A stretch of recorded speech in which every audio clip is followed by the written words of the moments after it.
Wapendwa taifa la Mungu, tumsifu Yesu Kristo. Milele amina. Kristo tumaini letu.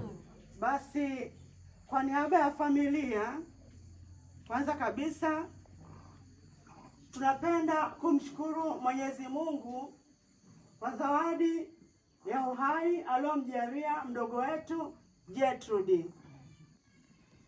Tunapenda kumshukuru Mwenyezi Mungu pia kwa zawadi aliyotujalia ya kuweza kuwa na Gertrude kati yetu kama mwanafamilia.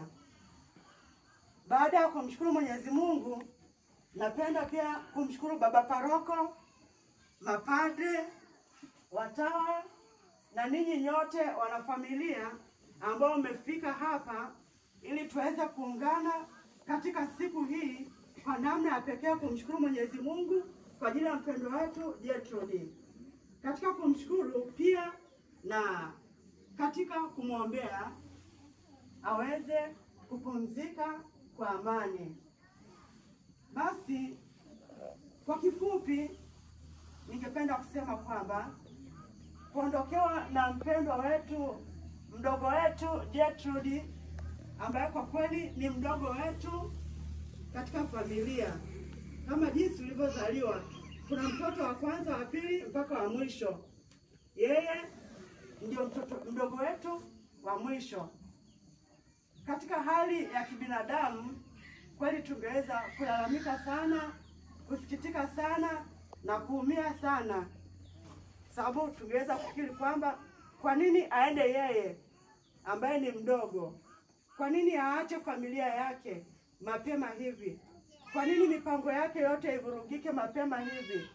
Lakini kwa sababu tuna imani, kwa sababu tunaye Kristo ambaye alishuka akaja duniani na akatufundisha mambo mengi, na kati ya mambo mengi aliyotufundisha ni kutuhakikishia kwamba baada ya maisha haya kuna maisha mengine yanayoendelea, na ili tuweze kuendelea katika maisha hayo yatakao kuja baadaye, tunatakiwa tuishi, na baada ya kuishi tufe.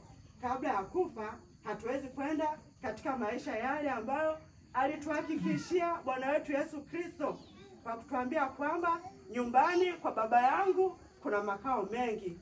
Nasi tunaamini kwamba kwa sababu mdogo wetu Gertrude alimpenda Mungu, na kutokana na safari aliyoifanya, sisi tuliokuwa pamoja naye, jirani naye kwa karibu, tumeona kwamba amejitahidi, amefanya safari na kweli amejitahidi.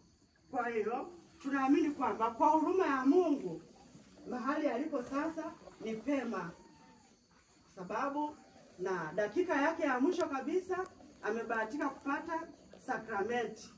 Kama tunavyofahamu kwa wale wa Katoliki kwamba tunazo sakramenti mbalimbali, na sakramenti ambayo huwa tunawaitia watu wakiwa katika hali ya ugonjwa kwa sisi wa Katoliki ni sakramenti ya mpako mtakatifu, na sakramenti ya Ekaristi takatifu, na sakramenti ya kitubio kama mgonjwa ana uwezo wa kuongea.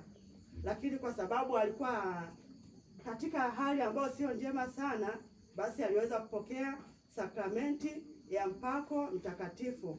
Kwa hiyo katika hilo tunamshukuru Mwenyezi Mungu kwamba wala mdogo wetu amejiandaa mpaka dakika yake ya mwisho. Kwa namna ya pekee basi, kama alivyokwisha kusema Father, niwaalike na kuwaomba ninyi ndugu zetu, wanafamilia, wana mabamba na watu waliotokea sehemu mbalimbali, tuungane katika kuendelea kumwombea mdogo wetu Gertrude. Tumsifu Yesu Kristo.